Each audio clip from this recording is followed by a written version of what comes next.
Don't have a flag out?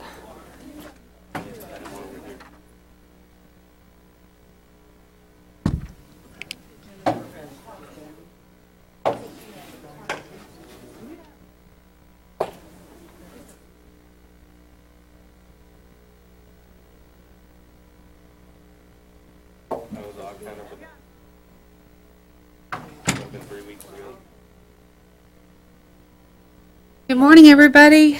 It's time to start. We'll call the meeting to order. Welcome. Looks like we have all Toastmasters. Do we have any guests today? Yes, we have a guest. I see one guest in the back. You've been here before. We're glad to have you back again. Thank you for coming. Could I have everyone stand and say the pledge? I pledge allegiance to the flag of the United States of America and to the republic for which it stands, one nation, under God, indivisible, with liberty and justice for all. Very good. Well, so we can keep our meeting going today, I would like to introduce our Toastmaster for the day, Mr. Philip Borden. Woo! Thank you, Philip. Thank you. Welcome to our first ever experimental speech-a-thon meeting. The plan, or at least the plan, is to squeeze in 5 speeches and 5 evaluations. We have those 5 speakers and 5 evaluators. We still need a grammarian. Would someone like to volunteer to be grammarian? I have some sample word of the day. All you have to do is pick one. Joyce will do it. Okay, they're right over there. And I'll give you a minute to pick a word and introduce it here in a minute. Well, the theme for today's meeting is getting older. You know, I've heard that there are 3 things that will happen when you start to get older. The first is that you start to lose your memory. And I forget the other 2, but anyway. I have a list of ways that you can know that you're getting older. I'll share those with you between speakers today. You can decide whether that's a threat or a promise based on past experience. For example, here's the first one. You know you're getting older when you sit in a rocking chair but you can't get it going. That's one way that you know you're getting older. I will go ahead and let the awe counter, who is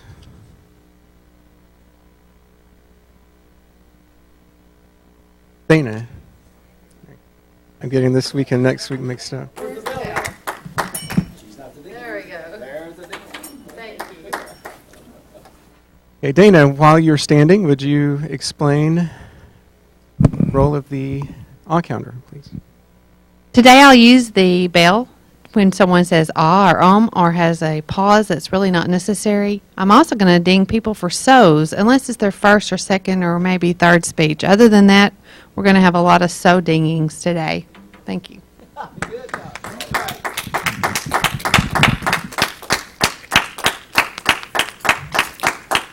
Thank you. And do we have a word of the day? Okay. Microphone is right there. Or you can come down.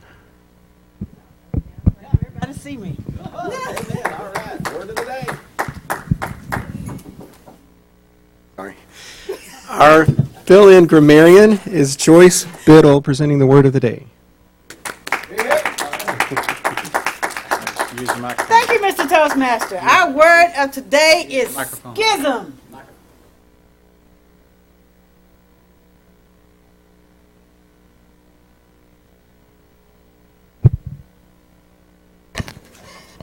The word of the day is schism, which means division or split.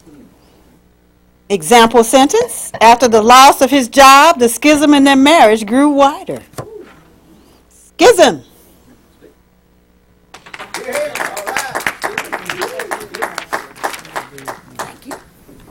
Thank you. Thank you, Joyce, for stepping in. Well, you know you're getting older when you can step into an elevator and say, oh man, I love this song. Some of you will get that on the way home. Our first speaker today is Tammy Panels stepping in to volunteer where there is a vacancy to give her next speech. This will be speech number 3 from the Competent Communication Manual, the Get to the Point speech. LOL, live long and prosper. Tammy Panels. See if I've got me. Oh, I do have me hooked up. All right, give me just a second to get my pack on here, and we'll get going. A rabbit one day was really, really lonely, depressed, upset, saw no hope in his future. But then he passed by this shop where there was a fortune teller. So he goes in and he says, "Can you tell me that there's hope for my future?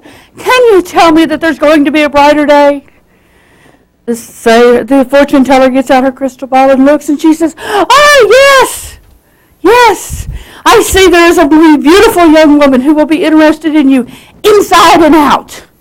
He said, "Oh, great, great. When?" She said, "Within the next week."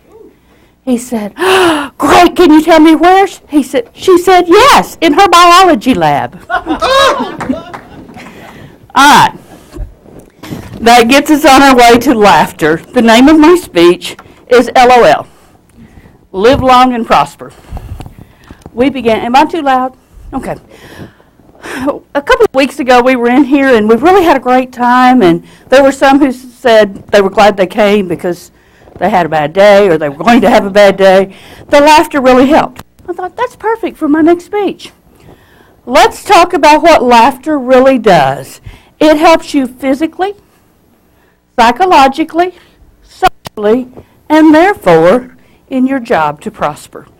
So let's talk about what it does physically first.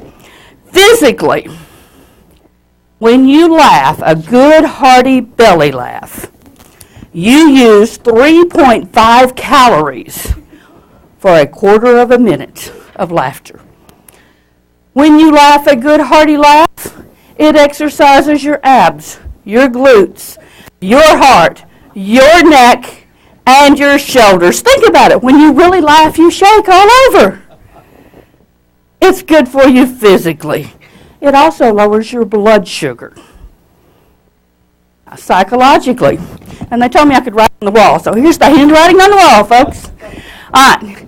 Psychologically, think co-eds. Okay? Co-eds. It lowers the cortisol level, which is a stress level. It increases oxygen, making you feel better, think quicker, and look younger. It increases endorphins, which also helps you look younger and feel better. It increases dopamine. Dopamine helps you feel better. It lowers anxiety when you have more dopamine. And it lowers your serotonin. Serotonin is the chemical that is directly associated with aggression, aggravation, and conflict. So, co-eds. It also does one other thing. It reduces cognitive flooding. Any idea what cognitive flooding is? That's different than cognitive overwhelm. Okay? Cognitive flooding is when you're sitting at your desk at your computer going, duh, should be doing something. That graph looks, and you can't concentrate. Nothing comes to mind. Cognitive flooding. All right, so if we feel better physically and we feel better psychologically, we also interact with people better. Laughter lowers the stress level in a room. It increases your desire to work together as a group, and it creates stronger bonds with your teammates. Now, if you're feeling good physically, you're feeling good psychologically, you enjoy being at work, guess what? Laughter is going to reduce the time away from the job. It reduces your absenteeism, thereby making you more productive and more creative, thereby getting you raises in most places, okay?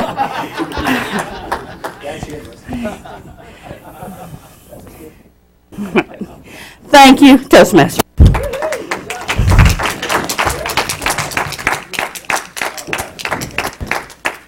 Thank you, Tammy. We need that help to look younger and feel younger because none of us are getting any younger. You know you're getting older when your knees buckle but your belt won't. You may have heard. That line is actually getting a little older itself. Well, our second speaker today, one of the things that I enjoy about being in Toastmasters is when you hear a good story or you hear a good piece of information, you can always say, that would make a good speech. That's a good Toastmaster speech waiting to happen. And sometimes those comments turn into actual Toastmaster speeches, and you get to hear the rest of the story, as Paul Harvey would say. Well, today, I get to hear the rest of the story of something that Dewey McGarr brought up for his next speech, The Miracle Drug. Yes, it really exists. It's his speech number 7, the Research Your Topic speech from the Confident Communication Manual. Please welcome Dewey McGarr.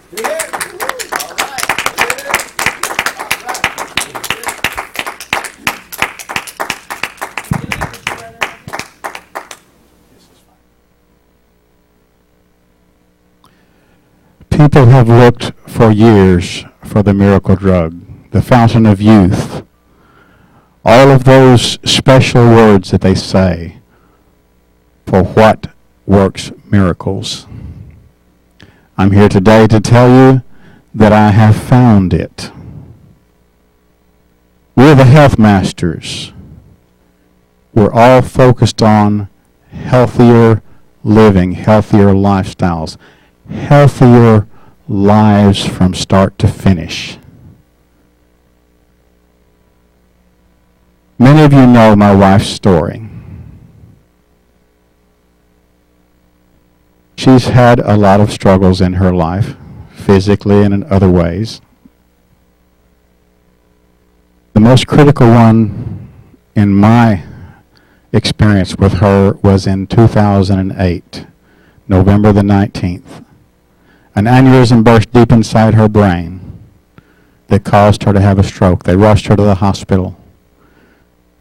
The doctor said, the bleeding's too deep. There's nothing that we can do for her. We've contacted Aurora to come harvest her organs because she's going to be dead in less than 24 hours. God had other plans. She woke up and said, can I go home now? They said she shouldn't have woke up. She'll never have any quality of life. She'll be in a facility the rest of her life, never using her right side or right arm or leg again. She'll be dependent on others from now on. No quality of life.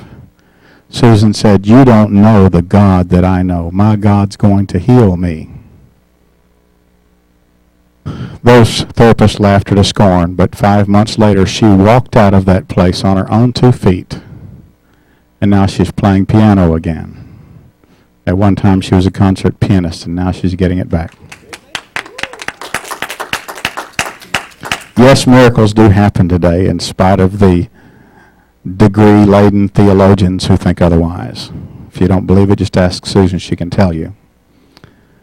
But that's the beginning of Susan's story. One day when Susan was in the hospital dealing with some more of the difficulties from her myriad situations, my pastor gave me a bottle of capsules and said, give this to Susan. It'll help her. I trust my pastor because he will never recommend something he has not thoroughly researched and knows that it's valid.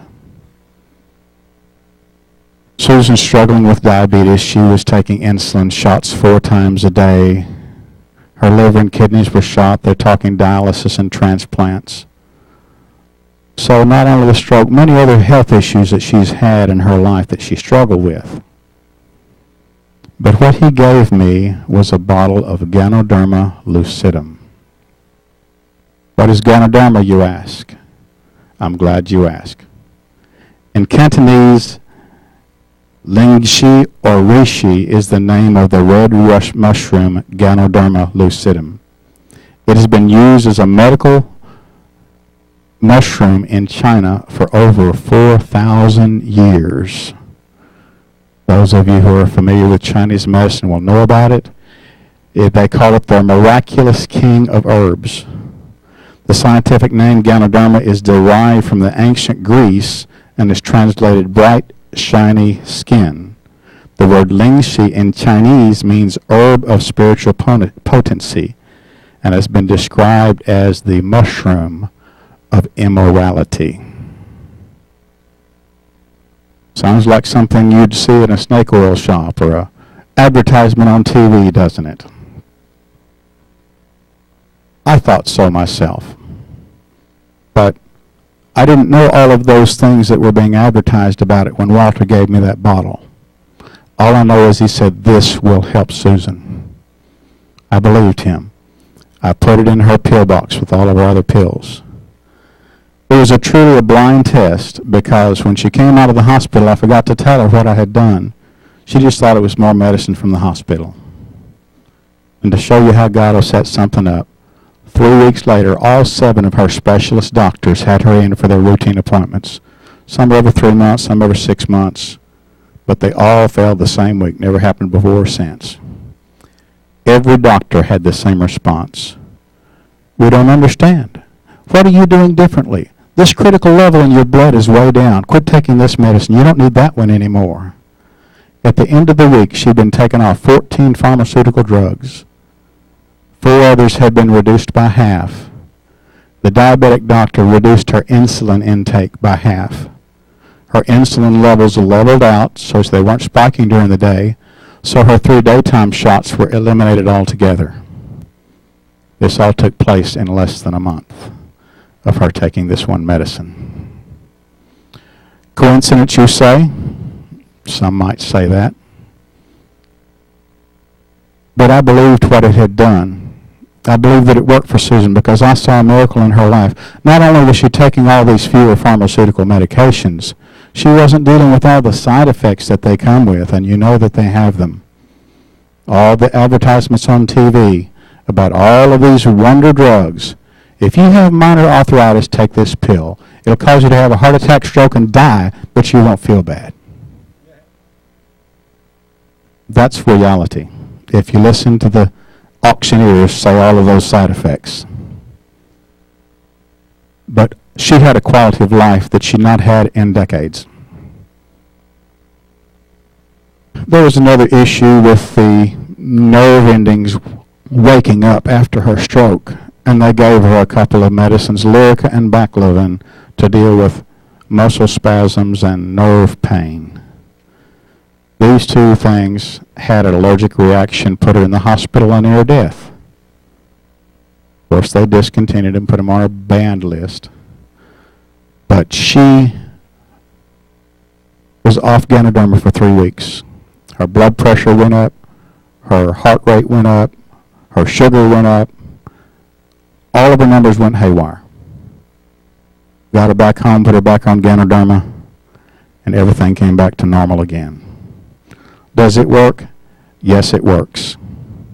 You can go to pubmed.gov and type in Ganoderma, and it'll show you 684 different medical studies done by major universities about Ganoderma as it relates to everything from diabetes to lung cancer to heart disease. A powerful medication. If you have any questions about it, I'll be glad to answer them. I have some brochures here that I'm going to pass out to you, as well as some samples of coffee that have the Ganoderma in it. Take them home, try them. And if you think there's something here that can help you or someone you know, I can show you how to get it. Mr. Toastmaster.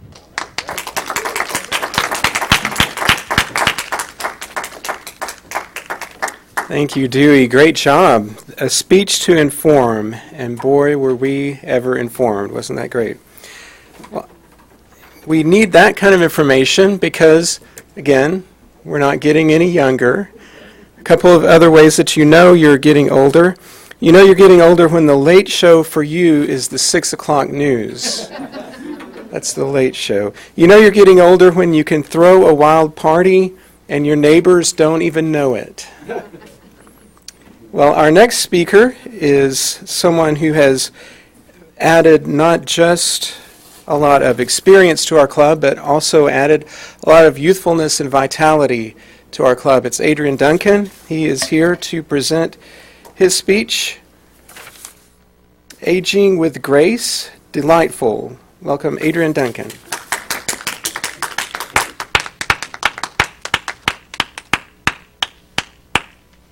Y'all, happy days are here again. My name is Pinocchio. Now you notice that I'm not growing up here, so I must be growing down there. I can tell you when you're an adult. How do I know? You have a question? You stop growing at the top, and you stop growing at the bottom, but you grow immediately in the middle. What? Is that a schism? Well, I'm going to prove to you. My mom had this saying, because who sailed the ocean blue? Does anybody know? Besides Dave? Who? Oh, Columbus sailed the ocean blue. My mother had this quote when I was born. She said, "You must be on the ocean blue."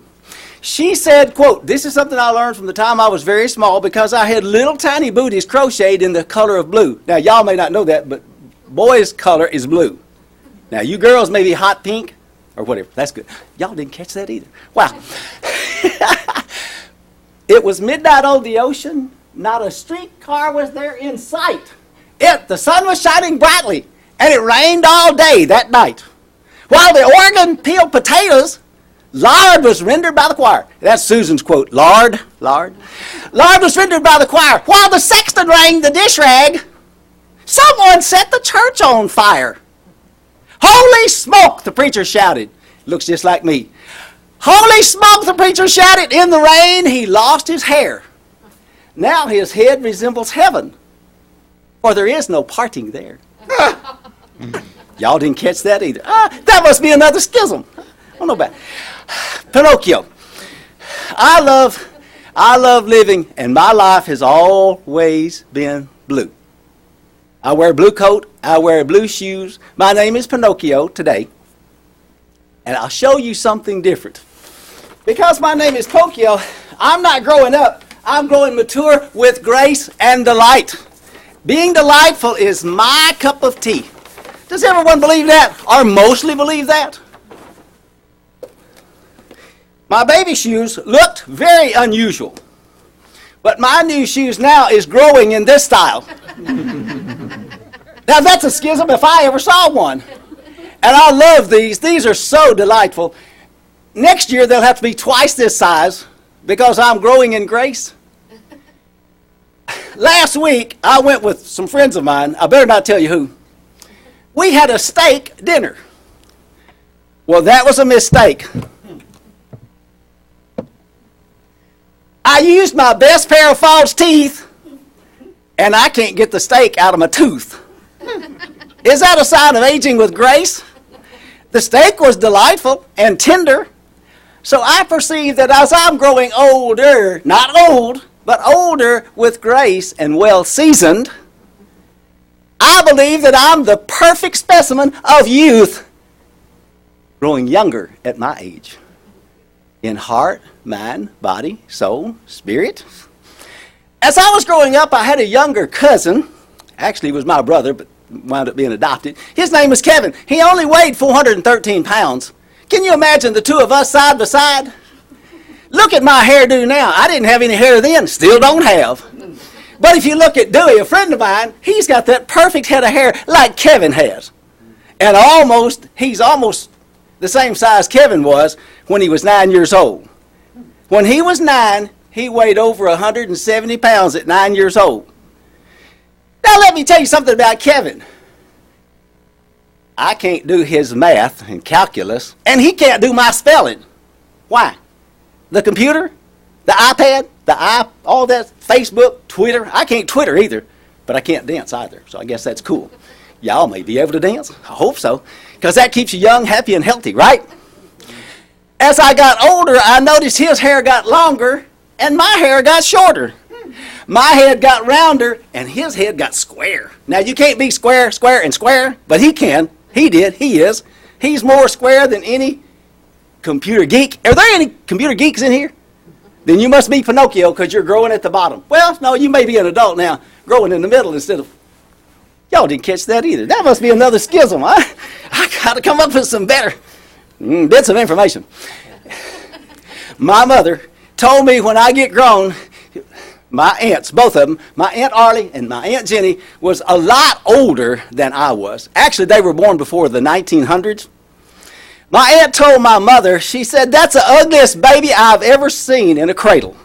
That's the truth. That's the gospel. I found this poem that I want to share with you. And I want you to remember it. Please remember this. As a beauty, I'm not a great star. There are others more handsome by far, including Dewey.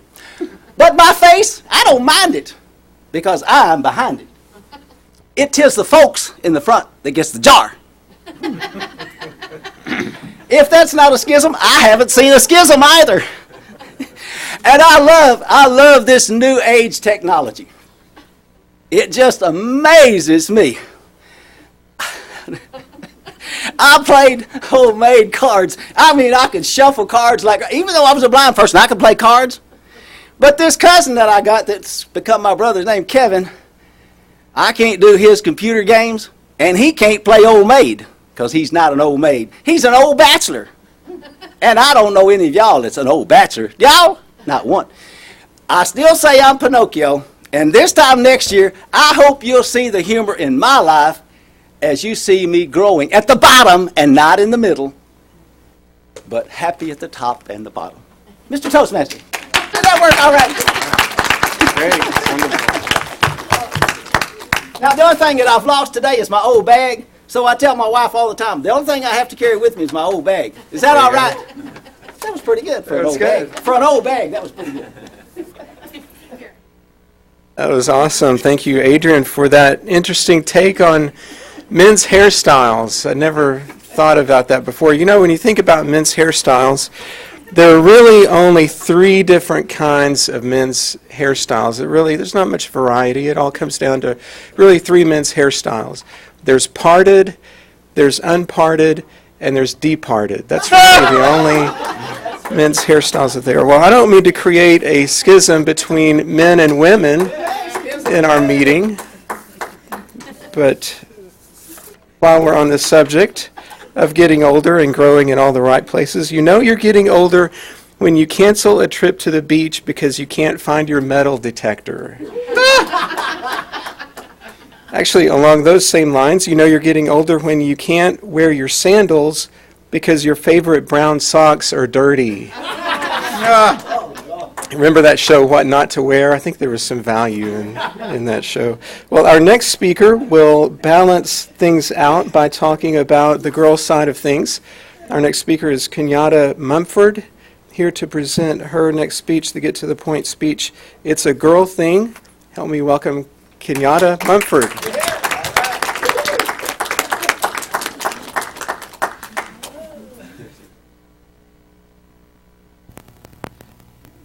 It's nerve-wracking being a new Toastmaster, but to go after Adrian, gosh, I should have said, I'm not going to make it today. But nonetheless, I'm going to put forth my best Girl Scout foot. It's a girl thing. Welcome, parents. You all are here because your daughter has expressed an interest in Girl Scouts. Girl Scouts has been around since 1912. Yep, that's 101 years. It started in 1912 when a young lady decided, hey, I'm going to get 18 girls together and we're going to have a meeting. She did this because she believed that all girls should grow mentally, socially, and spiritually. Today there are more than 3.2 million girls who participate in Girl Scouts. And I'm going to tell you why your girl should be one too. Girl Scouts is about building girls of character, confidence, and courage. I want to tell you how we do that. We build girls of courage by encouraging them to step outside the box, to do things that they typically wouldn't do if they weren't a Girl Scout, such as archery, camping at Dickie Stevens. I did that. Yes, I'm a Girl Scout, and it's interesting, very interesting to camp out at Dickie Stevens. It was also my first chance getting to see a baseball game. I never thought I would like baseball, but guess what? cute guys play baseball. Ha, it's a girl thing. We build girls of confidence. How do we do that? We build girls of confidence by fighting back against the media. We teach our girls that what you see on TV is not reality. Nobody's perfect. Very few people have that Coke bottle shape that girls are led to believe they have to have. Nobody has perfect skin every day. Everybody has a bad day every now and then. So we teach our girls to be realistic, to love themselves for who they are. Everybody has flaws. We build girls of character. How do we do it? We build girls of character through community service. We encourage our girls to be a part of their community, to not only take from their community, but to give back. We do everything from work in soup kitchens, hold clothing drives. We host health fairs, particularly for children. We encourage them to identify problems, come up with a need, come up with an idea of how to address the need, and to act on it. And I'm sure you're saying, well, my daughter's only in kindergarten. You would be surprised the ideas that kindergartners have.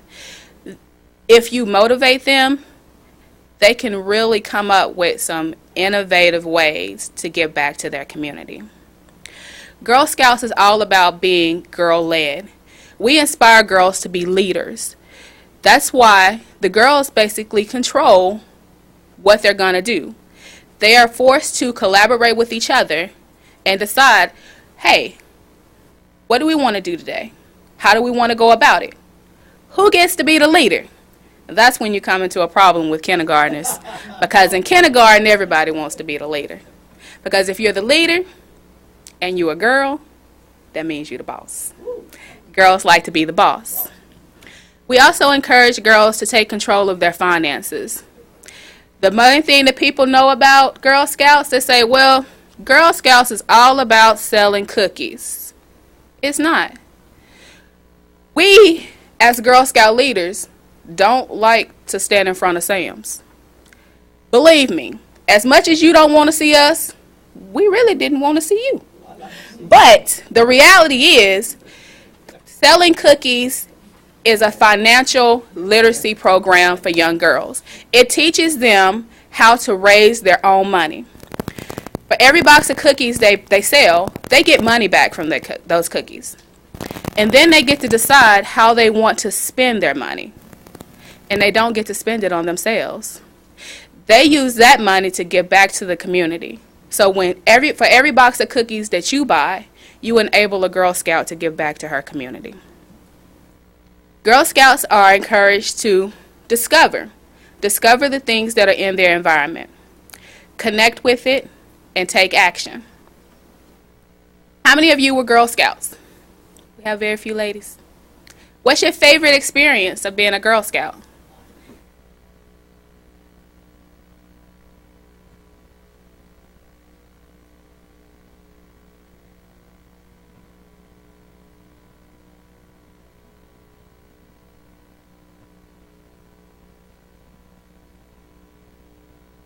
Awesome. How about you, Susan?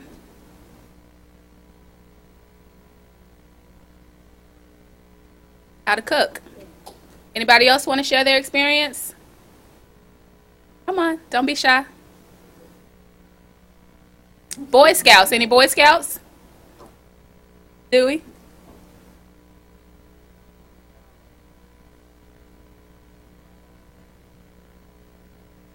Survive in the woods with nothing but a pocket knife. Awesome. If you guys noticed, there was a very big gender discrimination between the Girl Scouts and the Boy Scouts. Girl Scouts learned how to cook. Boys learned how to survive in the wilderness. It's not like that anymore. Girl Scouts not only cook, but we can camp too. In 2013, Girl Scouts do it all. We cook. We learn how to sew. We learn how to survive in the wilderness. Yes, you still will get your high-pitched squeal when you see a bug. It happens. But they learn. One of the coolest things that's coming up with Girl Scouts is rowboat regatta. Have any of you ever heard of a rowboat regatta? Okay. Me and my girls are going to journey out to Pine Bluff. We're going to build a boat from cardboard, and we're going to float in it. Cardboard and duct tape. It's teaching them to be innovative. Girl Scouts in 2013 is centered around STEM: science, technology, engineering, and math. Why? Because not a lot of girls explore science, technology, engineering, and math. So in 2013, we're teaching our girls to be girly, but also adventurous, by building girls a confidence, character, and courage.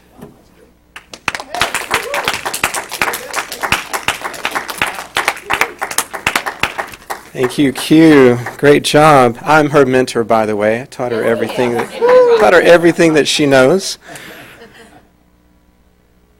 Well, you know you're getting older when your back goes out more often than you do. You don't know anybody like that. You know you're getting older when you're able to hide your own Easter eggs. That's always good.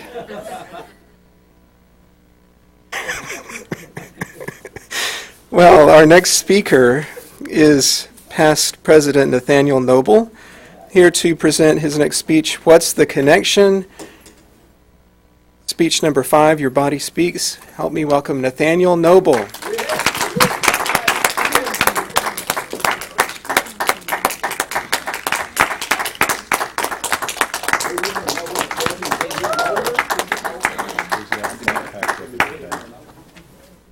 Good afternoon, fellow Toastmasters.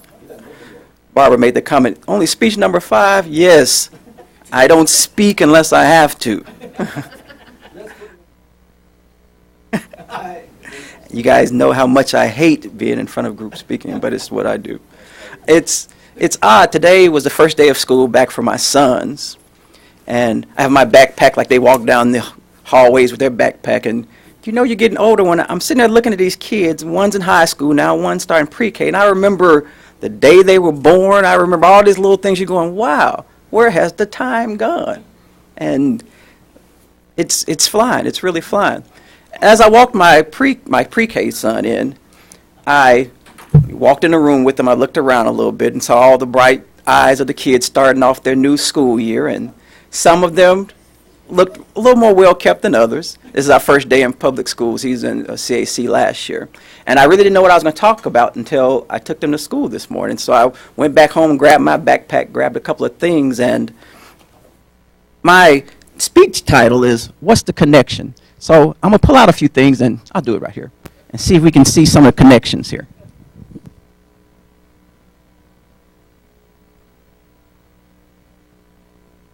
Like I said, taking my sons to school this morning kind of gave me an idea, so that's the connection to what I started out talking about them in this speech. Monday is my lab day, as you all know. It's a rough day on me. And when I'm in the lab, I normally have a pair of these on and these on. So what's the connection? I'm in the lab, so why am I wearing these? Protection and safety comes first. If anything splashes, my eyes and my hands are going to be the first ones hit. Now these gloves, they'll prevent me from getting burned most times, but some things will still hit my hand and I will feel that heat. But I can quickly take off those gloves before any damage is done. I don't have to explain the glass part of it. We understand that part. I went in my son's room and grabbed some things. The trusty overpriced iPod. But if I don't take these out the box, does anybody know what the connection is between this? Beats. Tell me what Beats are. Very expensive headphones. Way too expensive headphones. But every kid seems to want them. The odd thing, remember when we were kids, our players were huge and our headphones were small. Now their players are really small and they wear these big old huge headphones. It'll take me forever to take these things open and show them to you, but that's the connection. I have one more connection after I dropped my son off at pre-K that I thought about. I'm going to see if we can see the connection now. Green eggs and ham. And what is this? Graduation gown, it is. What's the connection between green eggs and ham and that robe? Education.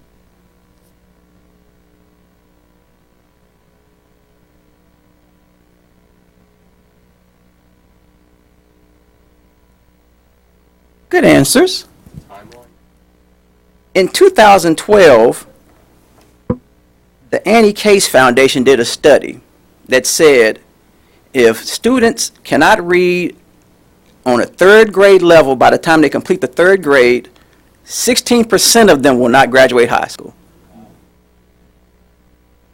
The connection between green eggs and ham and high school is reading. 16%, if they can't read on the grade level, will not graduate. It goes to 26% if you add 1 year of poverty over that kid's lifetime. It goes to 35% if you add in that 1 year of poverty, can't read, and deposit them into a neighborhood that is considered low income. 1 in 6, that's 16%. That means I could walk into my son's classroom, see 20 kids in there, do the calculation and go, probably 3 or 4 of you will not graduate high school. That sent me to another connection. 75% of prison inmates are college dropouts, or high school dropouts rather. Now we see the connection growing here. Of the inmates, 67% of them are illiterate. So green eggs and ham is a pipeline to prison at times.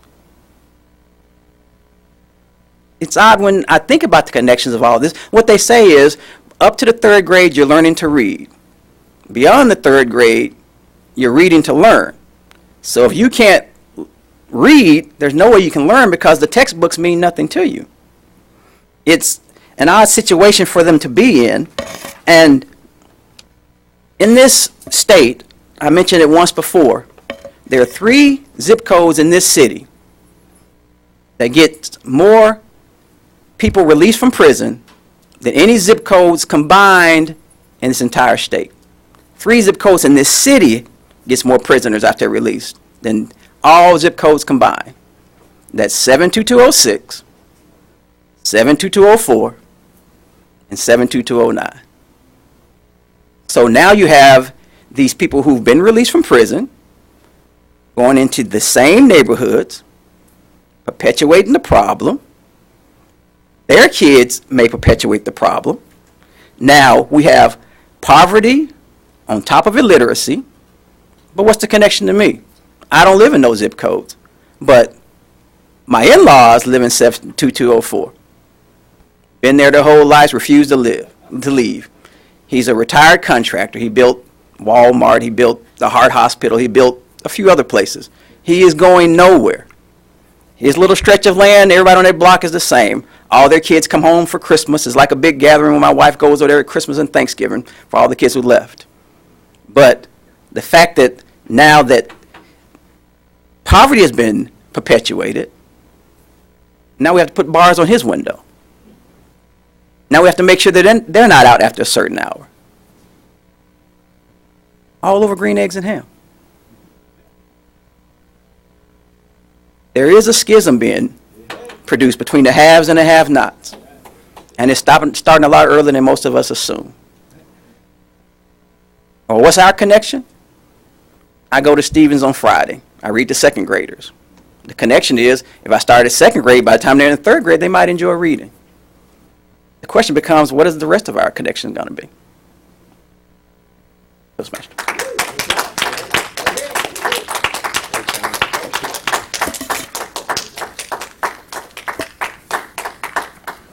Well, another great speech. Great job, Nathaniel. Nathaniel, you know, all you have to do is stop telling people that you're not comfortable getting up and speaking in front of people, and no one will ever know it. Just do it. Well, you know you're getting older. I'll save those for a minute later. First of all, this is our first ever speechathon meeting, and we've just got 5 speeches in. How do we think it's going? Does it work? Does this work? I think you're just saying that because you're glad you're not getting called on for table topics instead of doing this. That'll be next week. We'll get back to it next week. Well, you know you're getting older when you get winded playing chess. Right. You know you're getting older, not to get too personal, but for men, you know you're getting older when you forget to zip up. Yeah, that's a really big deal. You know you're getting really, really old when you forget to zip down. Please welcome our general evaluator, Dave Rudney.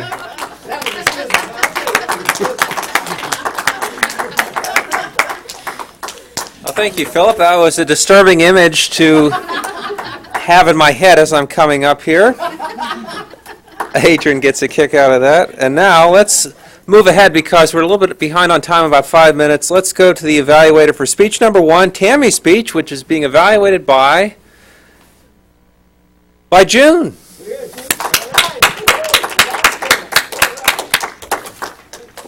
Okay, thank you. General Evaluator, fellow Healthmaster, honorable guest, especially Ms. Tammy. I'm here to evaluate Ms. Tammy's speech, Laugh Out Loud, Live Longer, and Prosper.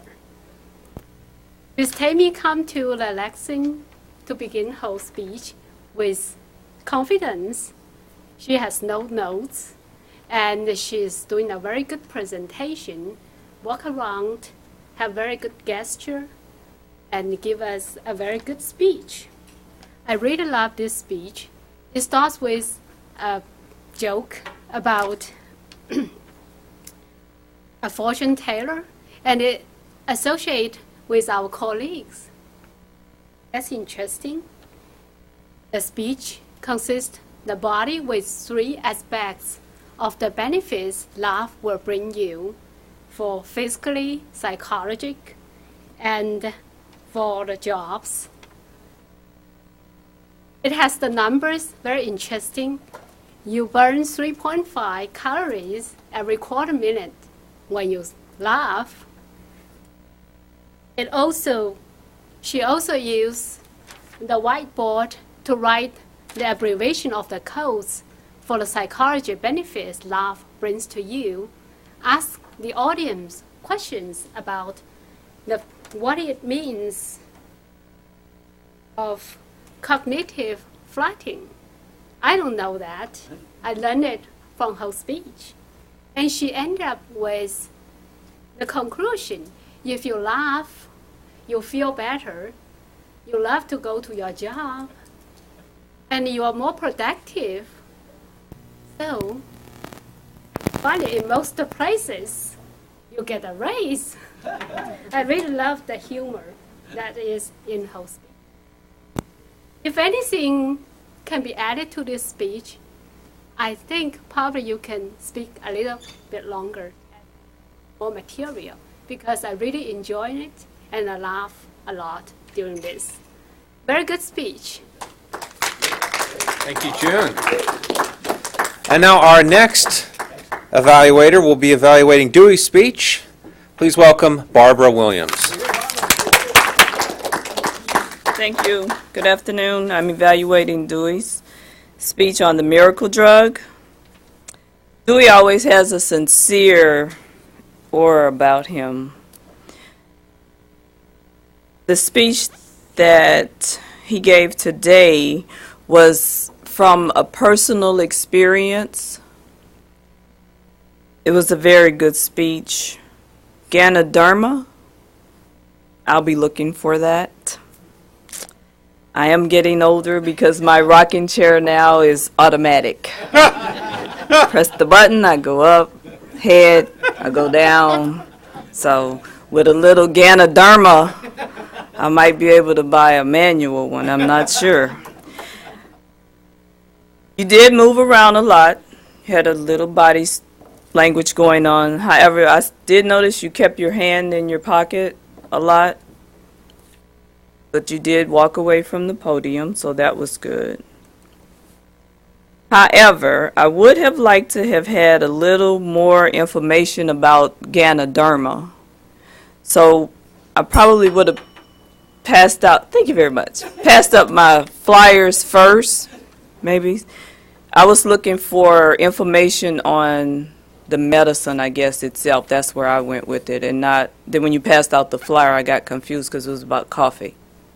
So I know it's an ingredient in the coffee. On the back is a research page. Yeah, I found that, but you talked about the 684 medical studies, and I was interested in trying to find out what that was about. So I'm going to cut it short. Great speech. It was very informative, and we look for more. Thank you. Thank you. Adrian's speech will be evaluated by Rachel.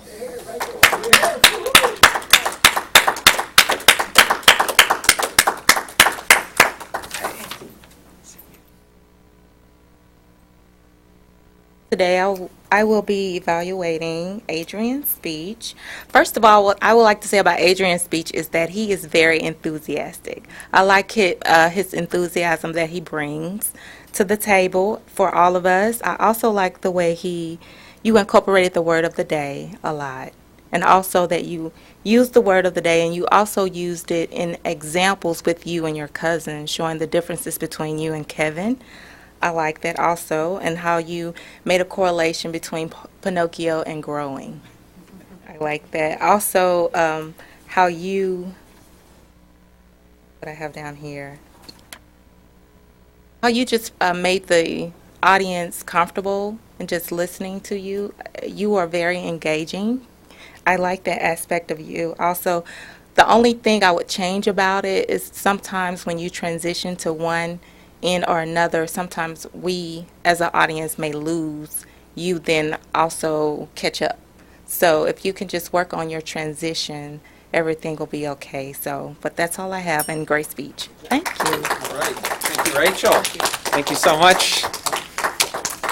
And next, we will hear from Joyce, who will be evaluating Kenyatta's speech.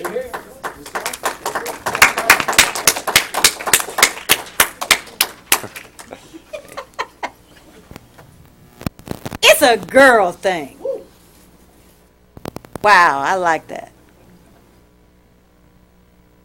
You were doing your speech number 3, get to the point, which the general point was Girl Scouts. But the specific point was that how you build girls' character. And I like that. It was very organized. You provided a lot of great information on what the Girl Scouts do. All of your information flowed. You didn't have any gaps. You achieved your specific purpose. You were confident and sincere because you're a Girl Scout leader and you knew what Girl Scouts did. I've been a Girl Scout too. And one of the things that I noticed is when you make the comparison between Girl Scouts and Boy Scouts.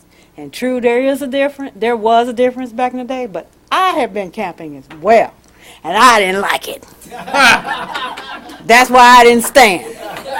Because you said, what did you like about Girl Scouts? And I didn't like that camping. I saw snakes, bugs, and all that other stuff.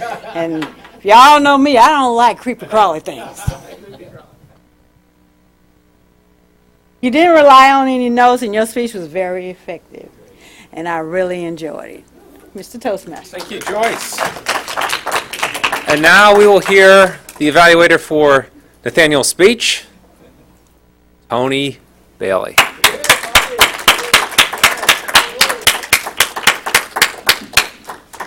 Thank you, sir. First of all, I want to commend Nathaniel for putting that together in such a short notice. But what I want to start off with the bad, which is not a lot. The first thing you said was you don't like speaking, especially speaking in front of an audience. My only comment to that is lose that. Just lose it.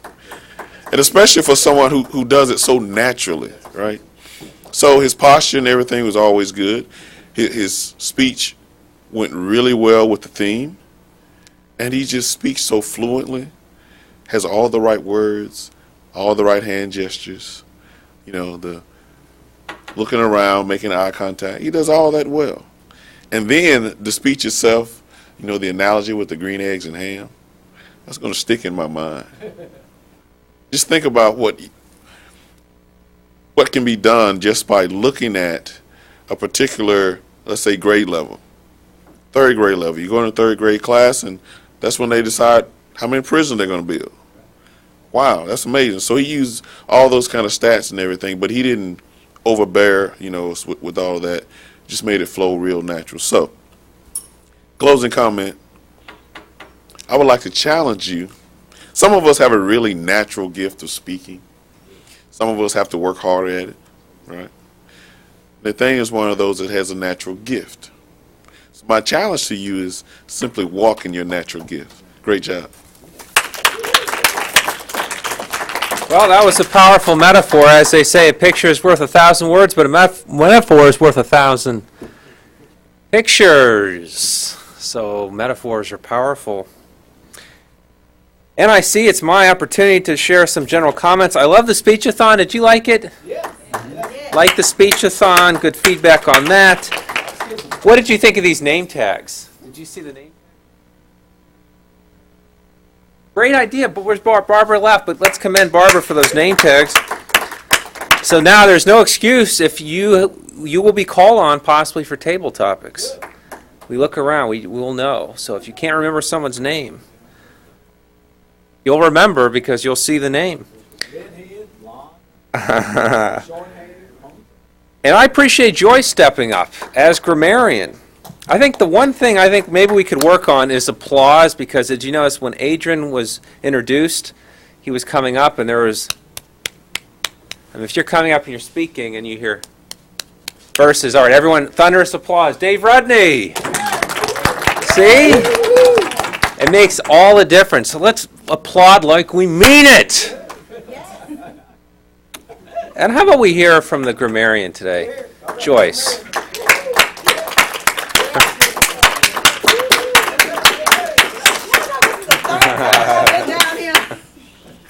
Anyway, the word today was schism. It was only used by 3 people. Our Toastmaster used it once.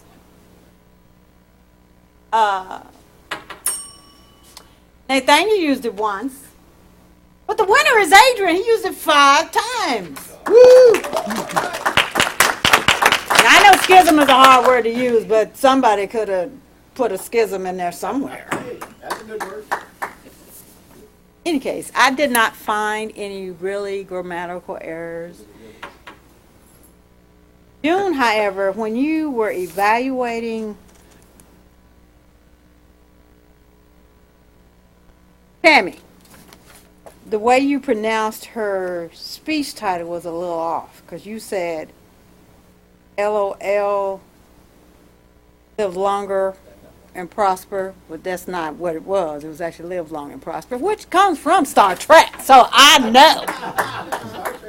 That's also the theme of my dissertation, so I know what it is.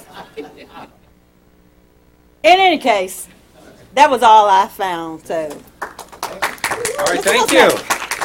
And due to work obligations, I'm going to turn control to Philip, who will conclude the evaluation process.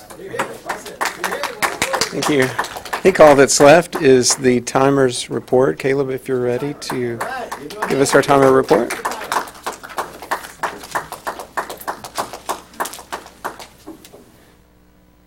Well, good morning, everybody. This is my first time being the timer. And in the opening, we went 5 minutes, but this is since my first time being timer, I'm going, okay, what do I do? Am I supposed to just time everybody? Click, click, click. So we kind of have, I have it, the total of the opening is 5 minutes, but I didn't time everybody, so we kind of got some Watergate tape type minutes that go unaccounted for. The first speaker, number 1, Miss Tammy, she spoke for an overall of 4 minutes and 40 seconds. Speaker number 2, Mr. Dewey McGar, spoke of a total of 8 minutes, so he went a little bit over. And speaker number 3, Mr. Adrian Duncan, spoke a total of 6 minutes, 11 seconds. Miss Q spoke on the Girl Scouts for a total of 7 minutes 30 seconds, so she also went over. And Mr. Nathaniel Noble spoke a total of 7 minutes 32 seconds, which totals up to a total of 25 minutes 81 seconds total. And for how do you spell David Rudney, he spoke a total of 1 minute 50 seconds in his overall comments combined. And evaluator number 1 spoke a total of 2 minutes 22 seconds. Evaluator number 2 spoke a total of 1 minute 51 seconds. And evaluator number 3 spoke a total of 1 minute 9 seconds. Evaluator number 4 was 1 minute 21 seconds. And all the evaluations totaled to a total of 6 minutes 38 seconds. And that's the timer's report. And thank you very much. Great job, thank you. I will turn things back over to our president, Dania Hill. Thank you, Philip. Great job. Great meeting today. Great speeches. I have a lot of things to think about now with all these speeches. There's one thing I wanted to share with you that was just shared with me a couple moments ago, and then we'll get out of here. I know we're running just a little bit over. Dear Club President, congratulations. Your club has earned Toastmaster International's President's Distinguished Club Award for its achievements in the 2012 to 2013 Distinguished Club Program. Says, I appreciate the tremendous effort your club made to achieve this award. Club officers and members work closely as a team to meet Distinguished Club Program goals. I would say there were no schisms there in our club. Officers organized and conducted exciting club meetings, made sure all members had plenty of speaking and leadership opportunities, and promoted membership growth. Members prepared carefully for meeting assignments, earned educational awards, and invited friends, relatives, and coworkers to meetings to help build membership. Because of everyone's efforts, the club achieved the Toastmaster Club's mission. And because we did, we have been given this banner. So I want to thank you all for your hard work. We will be up for more awards this year, and I appreciate everything that everyone does. Is there any business other than I want to mention that tomorrow night at 6 o'clock at St. Vincent's is the officer training. However, other members are certainly welcome to come and should come and can come. If you can come, come. We'll tell you where it is. It's at the educational building there. Is there anything else? Any other business? All right, with that, the meeting's adjourned. Thank you.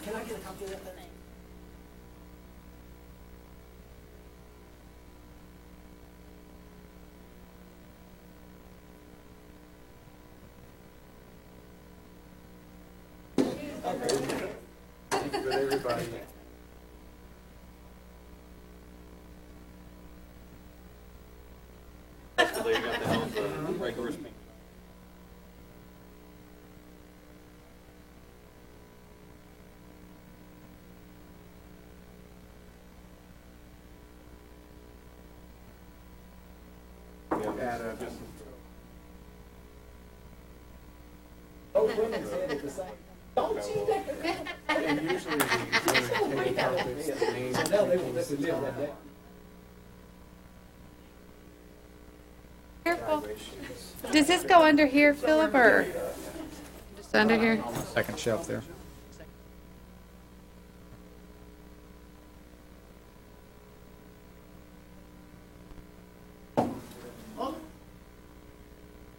They're going backwards.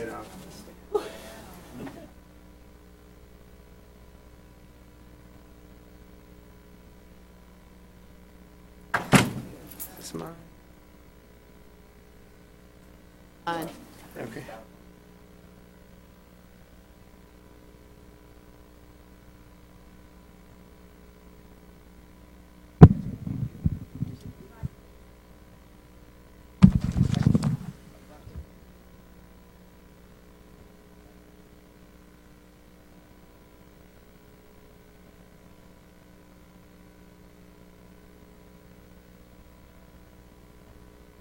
Barbara just brought those and